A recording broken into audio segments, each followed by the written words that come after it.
Hello YouTube, I Fix It All here, Team I Fix It All. It's, I don't know, February 23rd maybe? 22nd? Um, 2023. I got me a short row of beets out, or I'm gonna be. I've got, this is my hay garden area. It's about 60 foot long and about 15 foot wide-ish.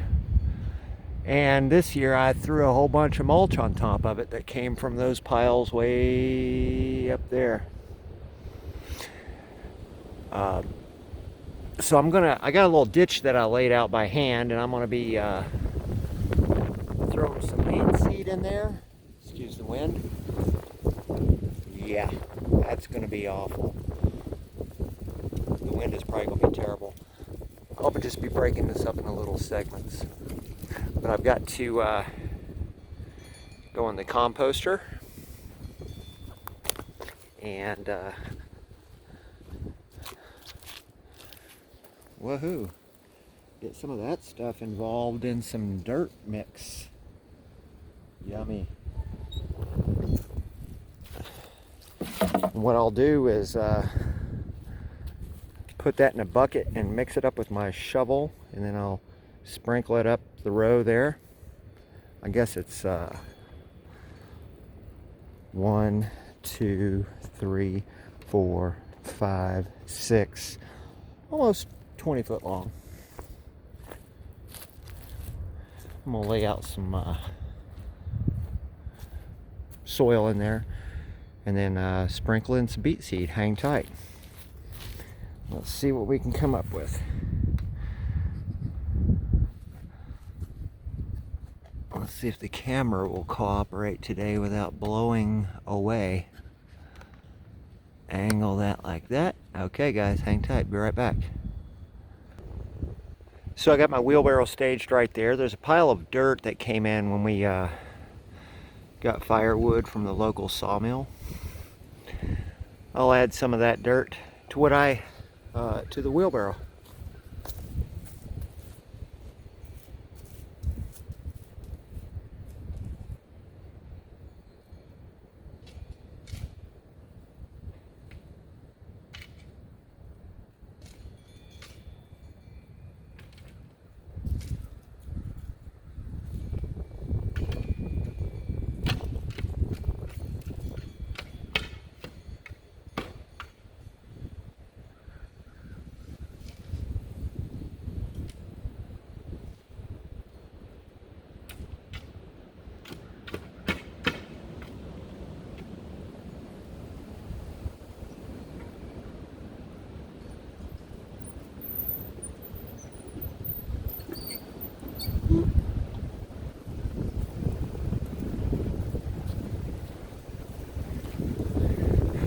Now we'll just go over here and we'll tap into the compost and add some of that to the wheelbarrow.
this nasty stuff. You got coffee grounds, eggs, any kind of food scrap you can think of that doesn't have a seed in it goes into our compost. So it's hard to tell what all's in here, but I'm gonna mix this up good. And yeah, the rare times I'm gonna get me a pair of gloves on. I'm gonna do me a strip of this mulch, compost up in that trench there. Hang tight. She'll be back. Well, let's get some of this done. Looking good inside the wheelbarrow. See what we got there? In that dirt was some wood chips and whatever kind of dirt they had at the sawmill, plus my compost. Yeah, should be good.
Let's go find some beet seed. Hang tight. Alright, so I got my beet seed here. You can see how those are. Kind of big-ish. I think they make a cereal called grape nuts. About the same size. I got way too many beet seeds, but I got enough to share with someone else. So what I got to do first is I got to go down there, and I got in that compost that I just threw out. I'm going to take my hoe and I'm going to make a V. I'm going to use a tool to create a little straight trench in that compost. All right.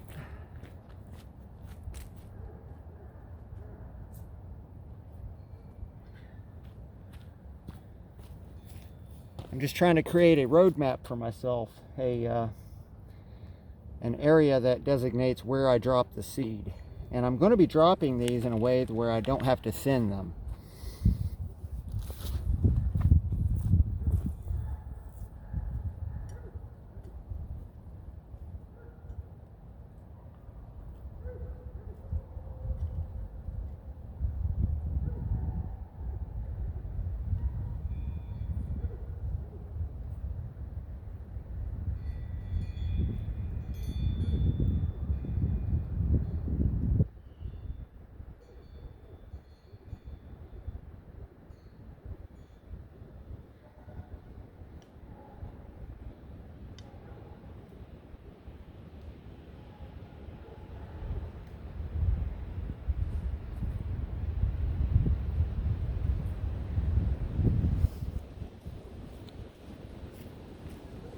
take you along and show you what I'm doing.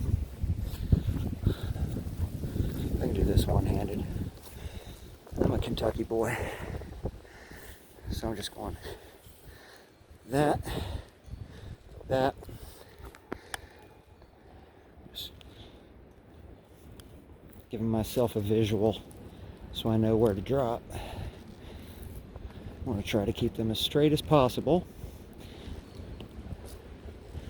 I can see every bit of that. Maybe you can't on camera, but I can see the compaction of the compost. This is how I'm doing this, by the way. I've got the hoe on my hip, and I'm pushing down right here so I can hold you guys with me.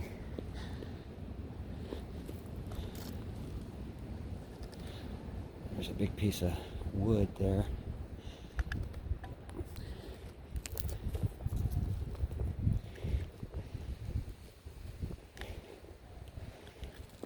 There we go.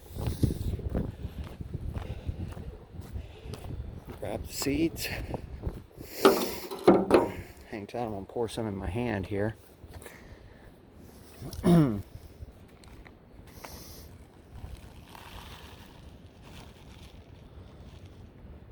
should be enough. Should be more than plenty. I'm going to drop these. You guys got to stay here. Good dog. Stay.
Be right back. I'll finish covering. I'll finish dropping. Alright, I'm back. Apparently that was way too many seeds for that area. But you can see the little white dots. I had to unload some extras in there, so I guess I will be thinning. We'll see how they turn out. Now I'm going to go along and cover just a little bit. Cover. Hey, they even got tea bags. Just covering with just the least little bit. Remember, the rule of thumb for seeds is, or I say remember, but if you don't know this, the rule of thumb for how deep do you put seeds is whatever the largest dimension is on the seed, that's about how deep you should attempt to go. So I'll pause you guys and I'll be right back. Okay, the beets are in. I went along and smashed the compost down. I don't think I'll add any water. That ground's pretty damp. What I'm going to do now is just sprinkle at least a little bit of mulch on top. Purpose being is it's pretty damned early, and what I want to do is create a situation where heat's being held in, plus it'll act as like a little bit of a cover for them, just in case we get something of a cold spell coming on. I have a little bit of a blanket on them. This hopefully doesn't affect their germination rate, but it's a thin layer of mulch we'll let them be. I'll finish out this row. Hang tight. And there we go. Got the beginning of the row marked with a piece of bamboo, and the end of the row marked with a piece of bamboo.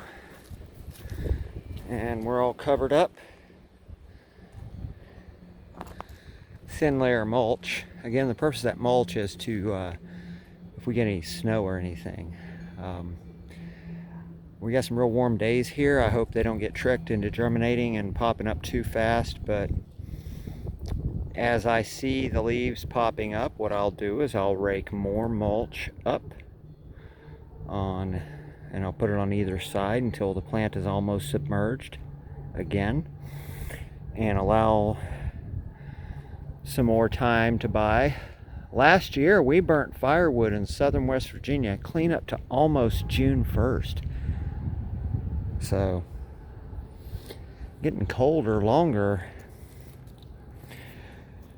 Let me see, anything about beets we need to know? Oh, if you leave them in the ground, if you pick one or two of them, the strongest looking ones, let's say you pick 5, because if your intention is to gather seed, like I've got a big old bag of seed, then leave about 5 of your strongest looking beets in the ground. Let them winter over. Then next spring they will leaf up, but they'll grow all kinds of vines off of them and flower, and then you'll end up with a big old bush the size of that wheelbarrow on just one plant, where there will probably be 5,000-6,000 seeds on just one plant. But what you want to do is diversify your genetics, your genes. Diversify, get a few seed from several plants. This way you don't end up, let's say you just do one beet, then you plant next year, then you have one beet that you leave in the ground for seed the next year, or so on and so forth. You end up getting rid of a lot of diversity in your genetic gene pool of your vegetable. 17 minutes to plant beets. Okay, fine. With the YouTube video, all this work took me about 30 minutes. Okay? It doesn't take much at all to garden if you garden smart. Guys, hope you enjoyed. I will be putting in more beets, but it'll be over there. This is just a place that I noticed green peppers and beets. Love this kind of setup for growing in. I had 2 green pepper plants down here and the deer ate them. No, I had 4.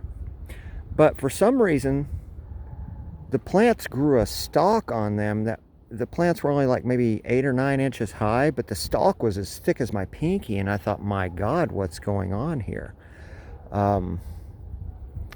Anyway, you guys have a great day. See ya.